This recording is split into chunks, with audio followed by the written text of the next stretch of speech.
Sistema Nacional de Gestión Ambiental teníamos 5 subsistemas.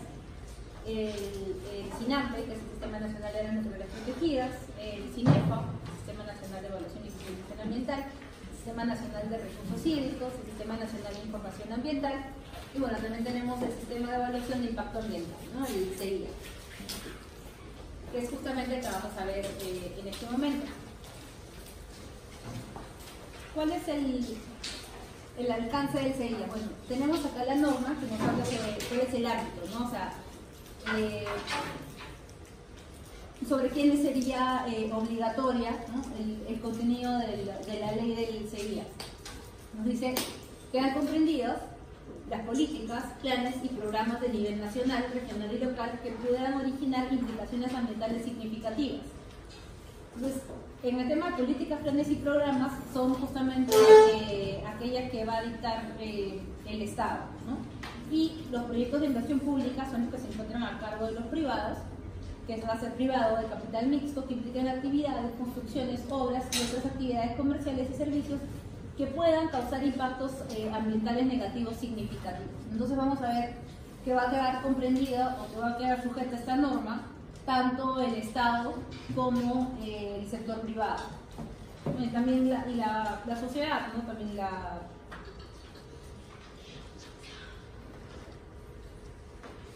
Y tenemos los principios del CEIA. Dentro de los principios, bueno, vamos a encontrar que son 6 principios. Dentro de ellos tenemos el principio de indivisibilidad, que nos dice que la evaluación del impacto ambiental se va a realizar de manera integral e integrada. Y eso se tiene que hacer de forma indivisa sobre todos los componentes, ¿no? que van a formar parte del proyecto. Y esto implica la determinación de medidas, acciones concretas, viables y de obligatorio cumplimiento. ¿Eso qué significa? Si tenemos que vamos a realizar una actividad, tenemos delimitada el área donde vamos a realizar la actividad. Yo digo, en esta esquina va a estar mi planta de procesos, ¿no? De repente, para la actividad, para cualquier actividad que yo quiera realizar. Si voy a utilizar agua, voy a necesitar acá mi planta de tratamiento de aguas.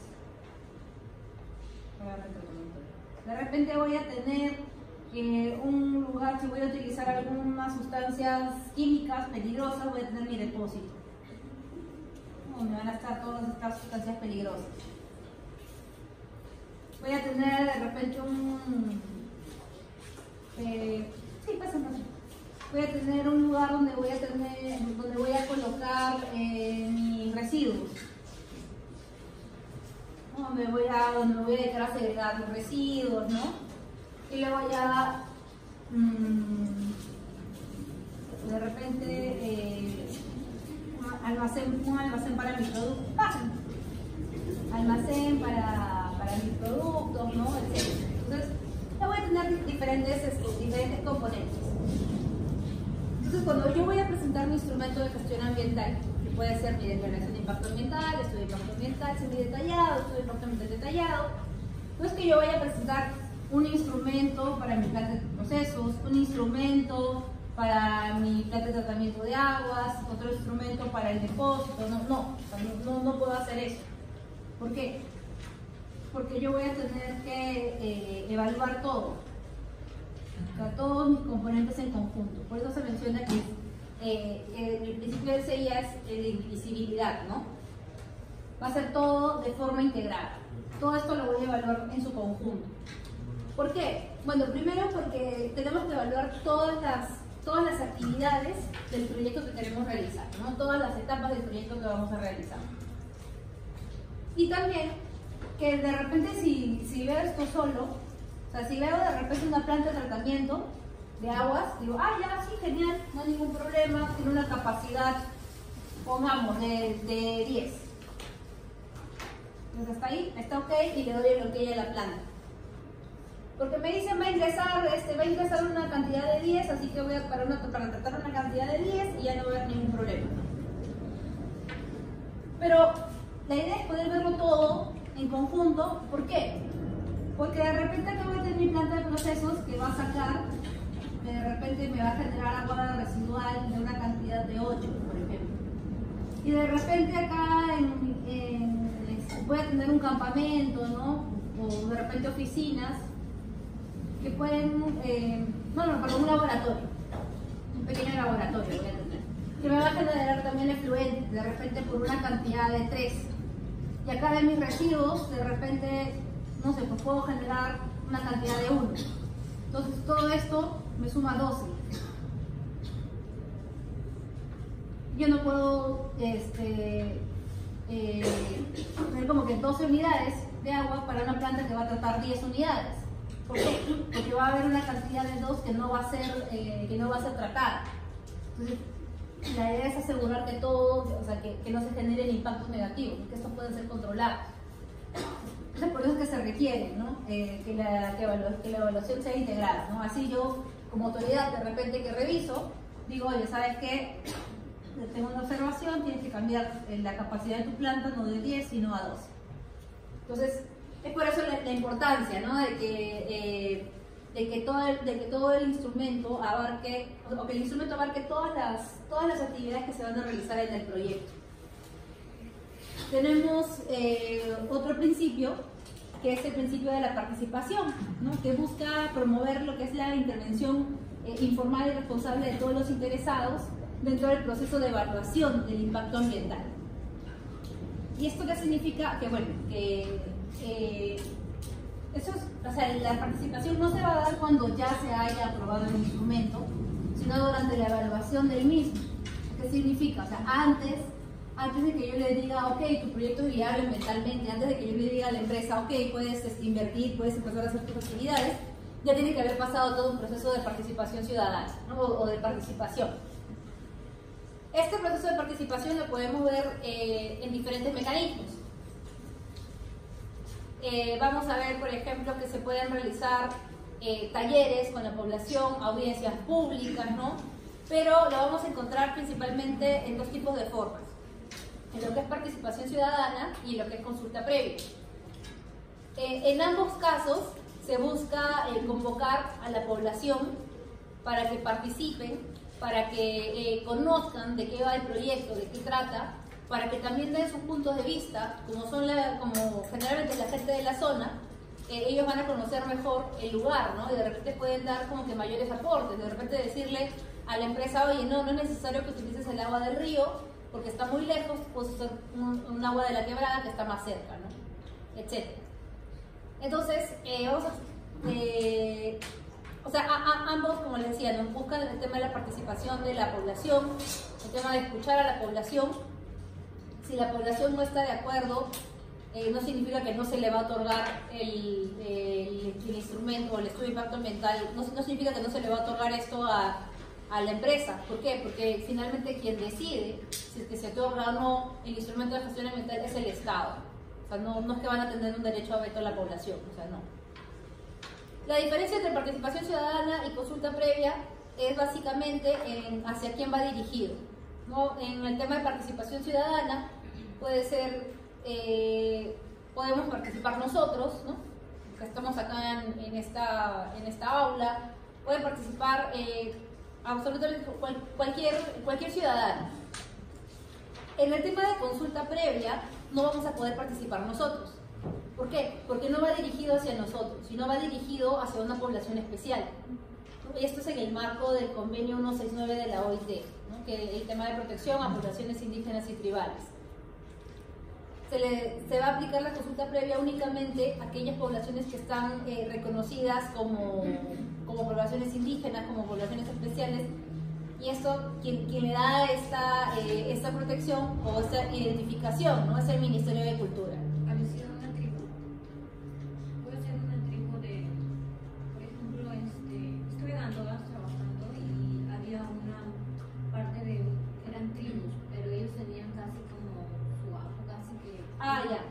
Algo así, pero tiene que estar reconocido por el Ministerio de Cultura. Igual no es una lista cerrada, pueden irse agregando más poblaciones.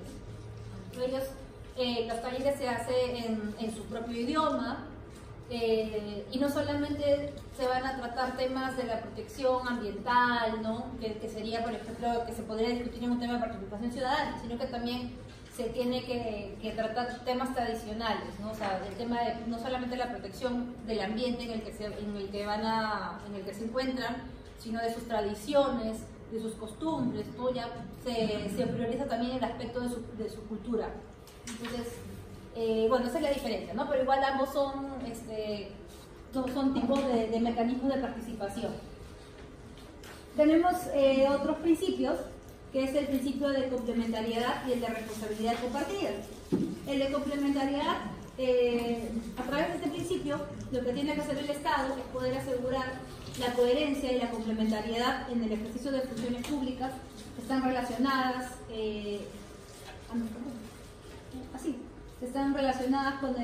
con el CEIA, ¿no? Así como el diseño y aplicación de instrumentos de gestión ambiental y otras obligaciones de nivel nacional, regional y local. Entonces,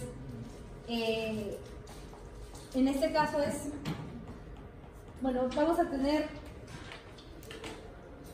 en el diseño del estudio, por ejemplo, en el estudio de impacto ambiental, yo voy a tener que decir cuáles son los componentes que voy a construir. Como por ejemplo lo que habíamos dicho antes, ¿no? El tema, mi planta de tratamiento de aguas, de repente un depósito, una planta de procesos, un almacén. Y ahí digamos que estos son mis componentes. Entonces, dentro del plan de cierre, dentro del estudio de impacto ambiental, no solamente voy a tener mis componentes, sino también hay una parte que es un plan de cierre conceptual. En el que voy a decir las actividades que voy a, o cómo voy a hacer el cierre de mi actividad, ¿no? Cuando ya haya terminado. ¿Por qué es conceptual? Porque todavía no se empezaba a construir. Entonces, como todavía no se empezaba a construir, es como que tu plan de cierre en ideas, ¿no? Como que lo que te proyectas, pero no necesariamente va a ser lo que va a cerrar. ¿Por qué? Porque más adelante ya esto va a poder ir variando, ¿no? Dependiendo de lo que construyas.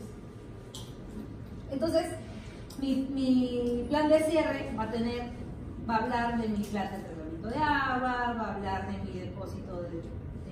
mi depósito, de mi planta de procesos, de mi almacén, ¿no? Imaginemos que acá hablan del cierre del laboratorio. Y dicen, oye, pero ¿cómo vas a cerrar algo que no has dicho que vas a construir? Que no has dicho ni siquiera cómo vas a construir ni qué se va a hacer ahí. Entonces, el mismo instrumento de gestión ambiental tiene que ser coherente. Lo que dices que vas a construir es lo que tienes que cerrar. Y viceversa, ¿no? Lo que vas a cerrar es lo que tú has dicho que vas a construir. Entonces, si tienes esto acá, también debería estar aquí. Entonces, a eso va, ¿no? Y bueno, tiene que ser coherente y bueno, también tiene que apoyar, ¿no? El ejercicio de las funciones públicas, ¿no? O sea, igual todo tiene que estar dentro de la competencia de las mismas entidades, ¿no? Y también tenemos el tema de la responsabilidad compartida, que es el Estado, los inversionistas privados y no gubernamentales, la población organizada y los ciudadanos en alianza estratégica unen esfuerzos para la gestión ambiental y la efectiva implementación del sistema de evaluación de impacto ambiental. Esto es algo más amplio, ¿no? Es como que todos estamos llamados a cumplir con el sistema de evaluación de impacto ambiental. ¿Cómo podría participar la ciudadanía? Por ejemplo, haciendo denuncias ambientales. Si es que se enteran que abre una fábrica y se ponen a indagar y encuentran que no tiene un instrumento de gestión ambiental, pueden denunciar, ¿no? Pueden denunciar este hecho y informar, ¿no?, a la entidad competente para que se le inste, ¿no?, a la empresa que cumpla con las normas. Tenemos los últimos dos principios, que son los de eficacia y eficiencia, que están relacionados a lo que es la capacidad para hacer ambientalmente viable los proyectos, ¿no?, haciendo prevalecer la finalidad de los mismos. Bueno, y también, o sea, ¿qué significa esto? ¿No? Que si tu intención es de repente hacer minería, tu proyecto tiene que ir, ¿no?, hacia la finalidad, a su finalidad misma, ¿no?, que es hacer minería. No vas a hacer un proyecto orientado a minería y por ahí también explotación de hidrocarburos, ¿no? O sea, no, eso ya es una actividad distinta. Bueno, mediante la determinación de medidas de prevención, control, mitigación, recuperación y eventual compensación, acordes con criterios de economía, simplicidad y celeridad, así como la legislación vigente y la debida protección del interés público. Esto, y se complementa con el principio de eficiencia, que es las decisiones que se adopten tienen que tener la debida proporcionalidad entre las medidas que se determinen y los objetivos que se deben lograr. Entonces, si yo tengo dentro de mi instrumento de gestión ambiental, yo digo, voy a transportar mis productos en un camión, en un camioncito. Acá tengo mis productos. Y digo, ya, voy a transportar mis productos en un camión. Entonces, ¿qué va a pasar? Que de repente esto es trocha. Cuando vamos con un vehículo pesado, en trocha lo que se genera es que se levanta el polvo. Entonces, ¿cuál va a ser mi compromiso? Bueno, mi compromiso va a ser que de repente 3 veces al día voy a pasar con un camioncito cisterna. ¿Para qué? Para regar las vías. Entonces, como voy a estar regando las vías, esto va a hacer que la trocha esté mojada o húmeda y ya no se va a levantar el polvo. Entonces ya, hasta ahí bien. Pero yo voy a decir, bueno, este compromiso va a ser en épocas de sequía, ¿no? O cuando sea necesario. ¿Qué significa que en épocas de lluvia yo no lo voy a hacer? Pero ¿qué pasa si la autoridad me dice, no, ¿sabes qué? Tienes que regar todo el año, ¿no? 3 veces al día. Pero si estoy en época de lluvia, o sea, ya la pista va a estar mojada, ¿no? Por la misma lluvia, entonces ya no va a ser necesario. Entonces, eso va, ¿no? El tema que tienen que adoptarse medidas que sean realmente proporcionales, ¿no?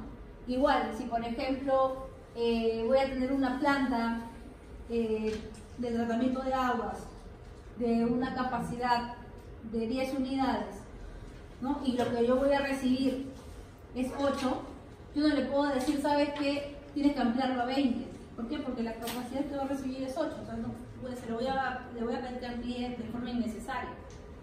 Entonces, hacia eso va, ¿no? El tema que tienen que ser, todas estas medidas de manejo ambiental que se adopten, tienen que ser debidamente proporcionales.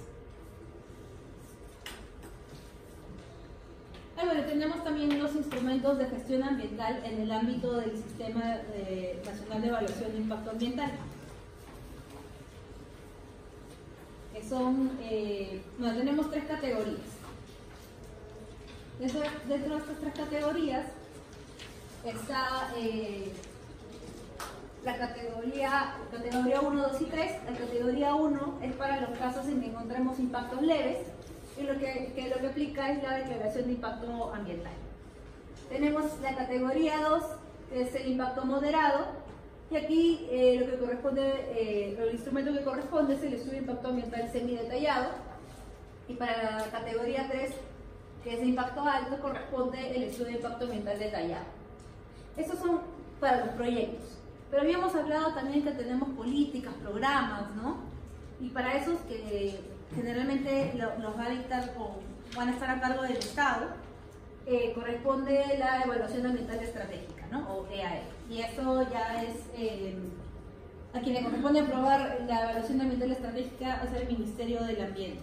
En los otros casos de la declaración de impacto ambiental, estudio de impacto ambiental semidetallado, estudio de impacto ambiental detallado, vamos a ver que hay distintas autoridades que lo van a ir aprobando, ¿no? Eso va a ser de acuerdo a las competencias de cada entidad, de acuerdo al sector, ¿no? al que se encuentren, y también de acuerdo al estrato, ¿no? Si es que es una actividad grande, si es una actividad pequeña.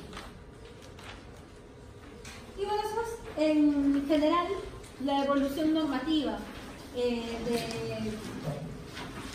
en temas ambientales. Tenemos que en la década del 90 se va desarrollando normativa sectorial ambiental, aparece también el Código del Medio Ambiente, van apareciendo ciertas normas, ¿no? Luego ya aparece la obligación, ¿no? Luego ya se habla de que se tiene que contar con un estudio de impacto ambiental, a partir del 96, a partir del 96, 97 se habla también de este plan del PAMA, se empiezan a hablar, ¿no? Ya de distintos instrumentos. En el 2001 ya sale la ley del CIA, ya en el que se habla propiamente del Sistema Nacional de Evaluación de Impacto Ambiental, cuyo reglamento se aprueba 8 años después. En este interín, no es que se crea el Ministerio del Ambiente en el año 2008.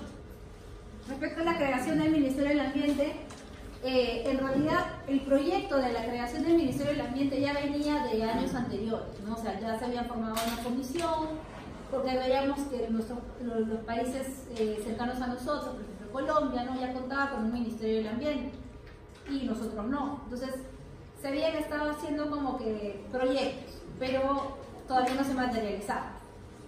¿Qué cosa da el impulso para que se cree de una vez? Bueno, la firma del Tratado de Libre Comercio con los Estados Unidos, en el que una de las condiciones, ¿no?, que pide Estados Unidos para poder estar a la par es que nosotros tengamos una autoridad ambiental.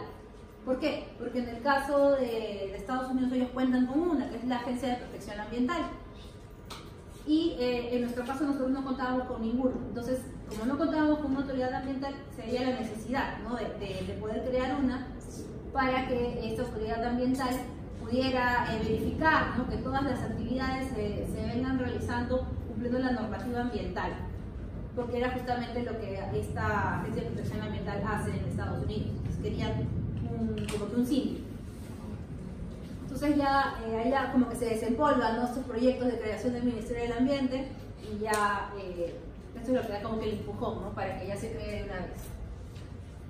Bueno, tenemos ya a partir de 2012 la adecuación de distinta normativa del sistema de evaluación de impacto ambiental. Se van creando o se van actualizando, ¿no?, reglamentos de protección ambiental. Sale el de agricultura, el de vivienda, saneamiento, hidrocarburos, el de minería, que no se actualizaba desde el 90 y tantos, 96 creo, no se actualiza. Entonces acá se aprovecha, se actualiza. Industria y comercio interno, ¿no?, van saliendo ya de acuerdo a cada sector. O sea, en algunos casos salen por primera vez las normas, en otros casos se aprovecha para actualizar la norma. Y tenemos, bueno, también la creación del SENACE. El SENACE se crea, lo que pasa es que podemos ver como que una primera y una segunda generación, ¿no?, en tema ambiental. En esta época, ya a partir del 2000, ¿no?, vamos a tener que se habla de los instrumentos de gestión ambiental, ¿no? En realidad ya desde el 96. Estábamos hablando del PAMA, ¿no? Pero ¿quién era la entidad que aprobaba el instrumento de gestión ambiental? Generalmente era el sector, el ministerio. Entonces tengo acá el ministerio que va a hacer 3 labores principales. Este ministerio lo que va a hacer es promover la actividad. En el caso, por ejemplo, de minería, ¿no?, promueve la actividad minera, tratan de llamar a la inversión. ¿Qué más hacía en esta época del 2000 más o menos? Además de promover la actividad, eran los encargados de aprobar los instrumentos de gestión ambiental. Es como que ven, y encima yo te voy a dar las reglas del juego. Ven, invierte en mi país, yo te voy a aprobar todo. O sea, yo te voy a decir cómo, te voy a dar las condiciones. Y además, era el que supervisaba y sancionaba. Entonces, evidentemente, si yo quiero que inviertan en mi país, te voy a establecer condiciones súper favorables. Y la supervisión que te realice, evidentemente voy a tratar de no sancionarte. ¿Por qué? Porque yo soy quien estoy promoviendo la actividad. Entonces, frente a este papel de una autoridad que tenía todas estas labores que podían tener conflictos en sí mismas, ¿no?, lo que se hace es empezar a disgregar. Por ejemplo, en el tema de supervisión y sanción, junto con la creación del MINAM, también se habla de la creación del OEFA. Entonces, toda la parte supervisora y sancionadora, lo que se está haciendo es quitándosela a los ministerios y se está pasando al OEFA. Pero igual teníamos una entidad que se encargaba de promover la actividad y también de establecer las condiciones. Entonces, frente a este papel que vendría a ser como que un conflicto de intereses, ¿no? Es que lo que hace es la creación del SENACE, en el que ya se habla de una entidad que se va a encargar de aprobar los instrumentos de gestión ambiental. En principio de los estudios de impacto ambiental detallado, que son los que van a generar un impacto alto. Igual lo vamos a ver más adelante. Entonces, ya en ese contexto, es ya en este cambio, ¿no? de como una especie de primera generación de derecho ambiental, ya con la creación ya del MINAM y de SENACE vamos pasando a una especie de segunda generación, ¿no? O una especie de transición, ¿no? A una nueva etapa en la que estamos ahora. Y ahí ya se va viendo el tema de certificación ambiental global, que igual se los voy a detallar en las siguientes diapositivas.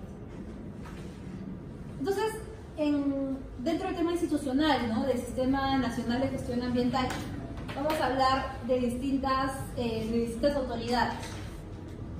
Como les había mencionado, el Ministerio del Ambiente es el que está encargado de que se implemente el Sistema Nacional de Gestión Ambiental y al mismo tiempo es el ente rector, ¿no? Del Sistema Nacional de Evaluación de Impacto Ambiental.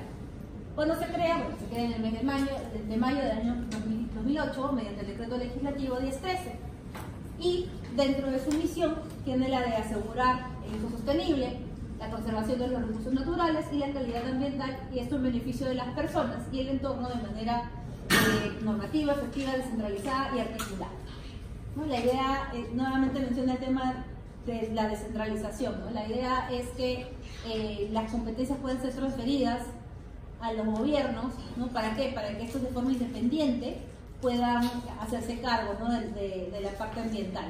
Entonces, se prioriza el tema de la descentralización, ¿no? Bueno, ¿cuál es la visión del Ministerio del Ambiente? Tener un país moderno que aproveche sosteniblemente sus recursos naturales y que se preocupe por conservar el ambiente, conciliando el desarrollo económico con la sostenibilidad ambiental en beneficio de los ciudadanos, ¿no? Nos habla nuevamente de este triángulo no sostenible, hablándonos de la economía, del ambiente y de la sociedad. Dentro de las funciones rectoras que tiene el Ministerio del Ambiente, vamos a tener que es la de establecer la política nacional del ambiente, velar por el cumplimiento de las normas ambientales, que esto lo va a hacer a través del OEFA, coordinar la política nacional con los sectores, gobiernos regionales y locales, que es justamente la parte territorial del Sistema Nacional de Gestión Ambiental. También lo que es el apoyo técnico, ¿no? A gobiernos regionales y locales, esto también lo viene haciendo el OEFA a través de su Academia de Fiscalización Ambiental. Y tiene funciones técnico-normativas, que es aprobar las normas que se encuentren dentro de su competencia. Y en ese aspecto es importante mencionar algo, ¿no? Dentro de todo el derecho, vamos a hablar del principio de legalidad. ¿Qué significa este principio de legalidad? Lo podemos entender de dos formas. Desde el punto de vista de los ciudadanos y desde el punto de vista del Estado. Desde el punto de vista de los ciudadanos, significa que nosotros podemos hacer todo aquello que no se nos ha prohibido. ¿Qué significa? Si hay conductas prohibidas, ok, no las puedes hacer. Pero todo aquello que no esté considerado en esta lista de actividades prohibidas, sí estás permitido de hacerlas. Eso es el principio de legalidad para nosotros los ciudadanos. Pero hay otra forma de entenderlo para el Estado. En este caso, todas las entidades del Estado están permitidas de hacer todo aquello que se les ha especificado. Por ejemplo, mediante una ley se dice, el Ministerio del Ambiente tiene estas 10 funciones. Listo, no puede hacer más que estas 10 funciones. ¿Pero quiere hacer tal cosa? No, porque no está en las funciones que se te han otorgado. Pero de repente de eso sería una innovación hacer tal cosa. Ya, bonita idea, pero no lo puedes hacer. Entonces, para el Estado es así. Para el Estado solamente va a poder hacer aquello que se le ha conferido por ley. Nada más. Entonces, el Ministerio del Ambiente puede aprobar las normas dentro de su competencia. Va a aprobarlas, por ejemplo, el Ministerio del Ambiente puede aprobar los estándares de calidad ambiental. Entonces le dicen, ya, acá voy a aprobar mis estándares de calidad ambiental. Pero en el caso de, por ejemplo, si el Ministerio del Ambiente quiere lanzar los términos de referencia, de repente para las declaraciones de impacto ambiental en el caso de minería. En realidad no lo puede hacer. ¿Por qué? Porque quien le corresponda aprobar las declaraciones de impacto ambiental es el Ministerio de Energía y Minas. Entonces no puede, o sea, así tenga toda la intención, de repente hace una excelente redacción, ¿no? Pero no está dentro de sus competencias hacerlo. Entonces en el Estado es muy importante este tema de las competencias, porque luego ya también han habido casos en los que hay conflictos de competencias entre entidades y se van a resolverlo hasta la presidencia del Consejo de Ministros, ¿no? Entonces, para evitar esto, es que siempre cada entidad debe tener en claro las competencias que tiene. Bueno, otro tema, dentro de las funciones técnico-normativas también está el de coordinar la defensa judicial, ¿no?, de las entidades del sector, por ejemplo, en lo que es la Procuraduría Pública. Tenemos también resolver los recursos impugnativos interpuestos en vía administrativa y, bueno, promover mecanismos extrajudiciales de resolución de conflictos, ¿no? La idea es solucionar los conflictos de forma temprana, ¿no?, y evitar enfrascarnos en procesos que se dilaten por años. Y bueno, el Ministerio del Ambiente es nuestra autoridad principal, ¿no?, porque es el ente rector del Sistema Nacional de Evaluación de Impacto Ambiental. Pero también vamos a tener autoridades sectoriales. ¿Cuáles son esas autoridades sectoriales? Bueno, son las que ejercen sus funciones en el ámbito nacional desde antes de la creación del Ministerio del Medio Ambiente, Ministerio del Ambiente, ¿no?, por mandato de sus leyes orgánicas o leyes de creación, que era justo el tema que les había mencionado, ¿no? Antes teníamos en esta como especie de primera generación, ¿no?, primera etapa de desarrollo del tema ambiental, ¿no?, de que las autoridades sectoriales son las que aprobaban los instrumentos de gestión ambiental. Actualmente algunos ministerios siguen aprobando sus instrumentos de gestión ambiental, pero ya no aprueban todos los instrumentos de gestión ambiental, ¿no? Van a aprobar básicamente los estudios de impacto ambiental semidetallados y las declaraciones de impacto ambiental, ¿no? Básicamente eso. ¿Por qué? Porque ya con la creación del SENACE lo que se dijo es que SENACE iba a ver los estudios de impacto ambiental semidetallados. Perdón, los detallados, ¿no?, que son como que los que generan los impactos altos al ambiente. Bueno, entonces estas autoridades ambientales sectoriales lo que tienen son las funciones normativas técnicas y algunas de ellas todavía tienen la facultad de fiscalización, que es, por ejemplo, el Ministerio de Transporte, por ejemplo, el Ministerio de Transporte, el Ministerio de Vivienda también, que tienen las funciones de aprobar algunos instrumentos de gestión ambiental, pero todavía tienen la función de fiscalización, ¿no?, de lo que es supervisión de la actividad. Y esto poco a poco, o con el tiempo, va a ir pasando al OEF. Para eso se tienen que hacer todos sus procesos de transferencia de funciones, ¿no?, etc. Entonces, bueno, dentro de las funciones más importantes que van a desarrollar las autoridades sectoriales, son las siguientes, son las de otorgar derechos sobre los recursos naturales. ¿Por qué? Porque son generalmente estas autoridades sectoriales las que van a otorgar las concesiones. Por ejemplo, en el caso de minería, la concesión minera la otorga el INGEMET, que pertenece al Ministerio de Energía y Minas.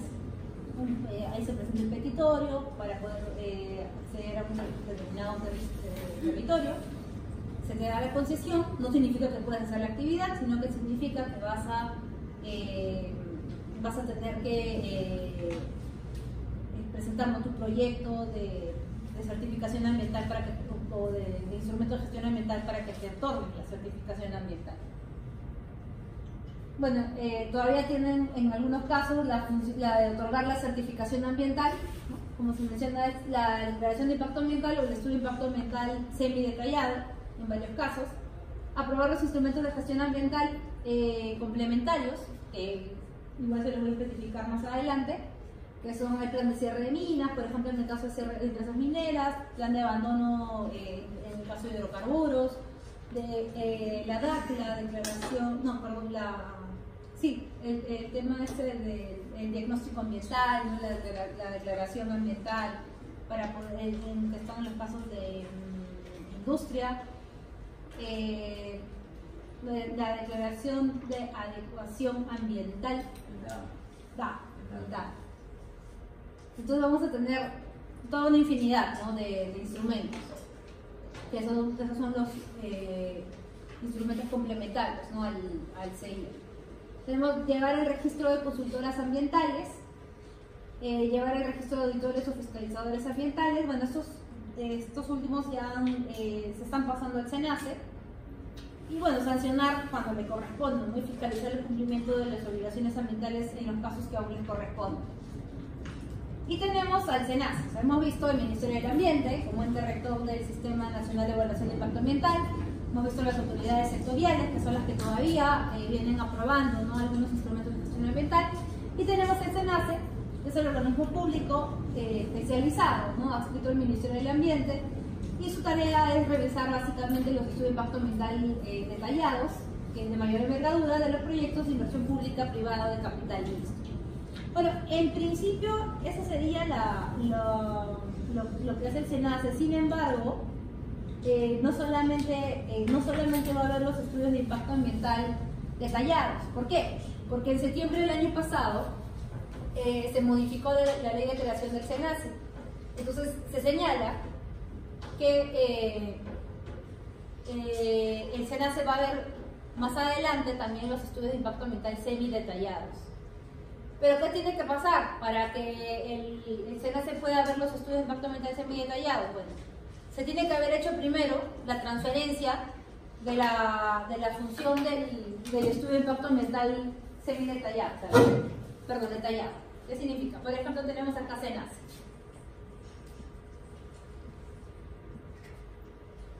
En el año 2015, si no me equivoco, 28 de diciembre, a fines de diciembre de 2015, a SENACE se le transfiere la función de